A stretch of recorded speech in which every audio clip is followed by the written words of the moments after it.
It's virtually required to start this topic with the dead white male Pierre-Simon Laplace, the 18th-19th century French polymath.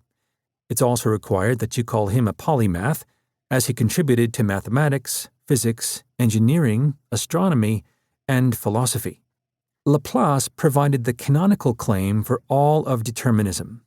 If you had a superhuman who knew the location of every particle in the universe at this moment, they'd be able to accurately predict every moment in the future. Moreover, if this superhuman, eventually termed Laplace's demon, could recreate the exact location of every particle at any point in the past, it would lead to a present identical to our current one. The past and future of the universe are already determined. Science since Laplace's time shows that he wasn't completely right, proving that Laplace was not a Laplacian demon, but the spirit of his demon lives on. Contemporary views of determinism have to incorporate the fact that certain types of predictability turn out to be impossible, the subjects of chapters 5 and 6, and certain aspects of the universe are actually non-deterministic, chapters 9 and 10.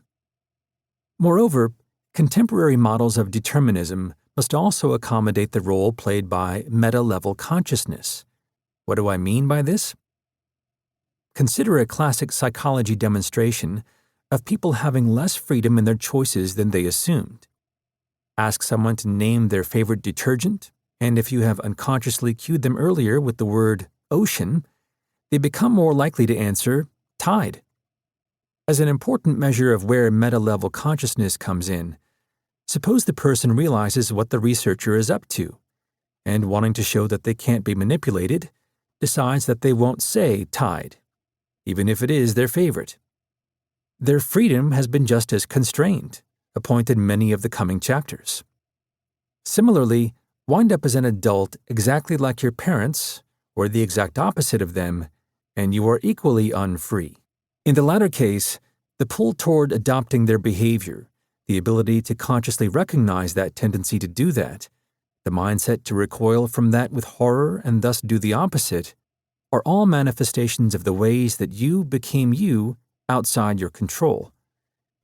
Finally, any contemporary view of determinism must accommodate a profoundly important point, one that dominates the second half of the book. Despite the world being deterministic, things can change. Brains change. Behaviors change. We change. And that doesn't counter this being a deterministic world without free will.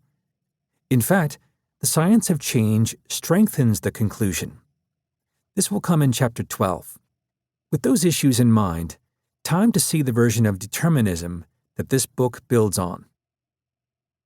Imagine a university graduation ceremony, almost always moving despite the platitudes, the boilerplate, the kitsch, the happiness, the pride, the families whose sacrifices now all seem worth it, the graduates who were the first in their family to finish high school, the ones whose immigrant parents sit there glowing, their saris, dashikis, barongs, broadcasting that their pride in the present isn't at the cost of pride in their past.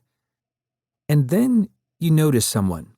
Amid the family clusters post-ceremony, the new graduates posing for pictures with grandma in her wheelchair, the bursts of hugs and laughter, you see the person way in the back, the person who is part of the grounds crew, collecting the garbage from the cans on the perimeter of the event.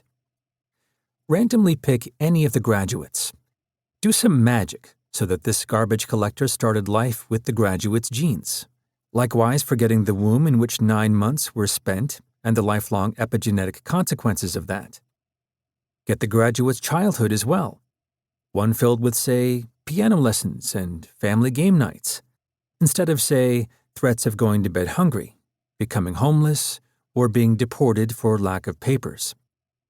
Let's go all the way so that, in addition to the garbage collector having gotten all that of the graduate's past, the graduate would have gotten the garbage collector's past. Trade every factor over which they had no control, and you will switch who would be in the graduation robe and who would be hauling garbage cans. This is what I mean by determinism.